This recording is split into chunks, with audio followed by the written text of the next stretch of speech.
May maangas na forma at sporty look pa.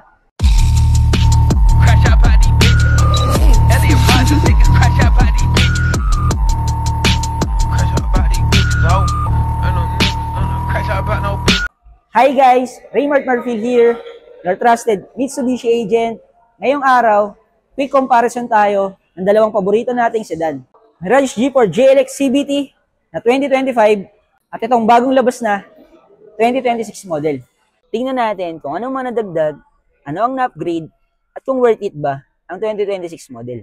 Kung curious ka kung anong mas sulit, watch this demo hanggang dulo. Let's go! Una is yung headlight na ginagamit. Itong Mirage G4 natin na 2025 model is gumagamit pa ng halogen headlight or yung bulb type.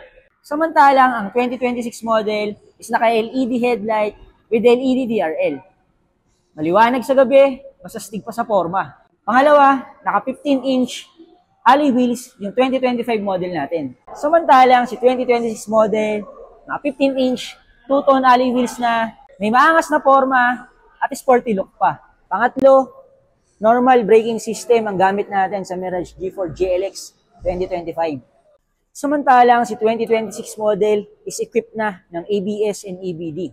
Sa mga hindi nakakaalam, ang anti-lock braking system is a braking safety feature siya. Sa normal na sasakyan, pwede mong matamaan yung object or yung subject natin. Dahil pag tumapak ka sa preno, automatic maglalak yung steering wheel natin. Pero dahil meron tayong ABS or anti-lock braking system, kahit nabiglaan ka nagpreno, pwede mo pang ma-move yung steering wheel natin. Or pwede kang makaiwas doon sa tatawid. And for the electronic brake force distribution naman, nagbibigay ito ng tamang preno kung saan mas mabigat. So mas lalapat yung preno ng maayos. Pang-apat, naka-halogen taillight tayo sa Mirage G4 GLX na 2025 model. Samantalang dito sa ating 2026 model, LED na yung kanyang taillight at meron pa siyang black garnish. So nagbibigay ito ng additional safety dahil kaya niya mag-provide ng better visibility sa mga kapwa natin driver. At isa pa sa mga na-upgrade dito sa 2026 model natin is meron na siyang Hill Start Assist. Hill Start Assist para maiwasan natin paka-atras, lalo na sa mga paslant na road condition, katulad sa Baguio. Dahil nagpo-provide to ng at least 2 seconds para makalipat ka from brake to accelerator. Ang 2026 model natin is meron na rin siyang active stability control. Ang active stability control is nagpo-provide to ng better traction doon sa sasakyan natin. So for example, mapadaan ka sa mga pa-curve na lugar or madudulas na kalsada, may iwasan na nito yung oversteer tsaka understeer. At ang maganda dito sa ating 2026 model is na-retain niya yung mga features na nagustuhan ko dito sa Mitsubishi G4 natin. Ang una ko nagustuhan is yung steering wheel dahil electric steering wheel siya. So kahit naka-high speed tayo, hindi matigas yung steering wheel natin. Dalawa, yung infotainment dahil naka 7-inch na siya na infotainment. At ang maganda doon, meron na siyang Apple CarPlay at saka Android Play Auto. Pwede mo i-connect yung phone mo using data cable. At ang good thing pa doon, meron siyang hands-free mode. Ibig sabihin, pwede mong kontrolin yung infotainment natin while driving. Meron tayong voice command, pangsagot ng call, tsaka pambaba ng call. So, mas makapag-focus tayo sa pagdadrive.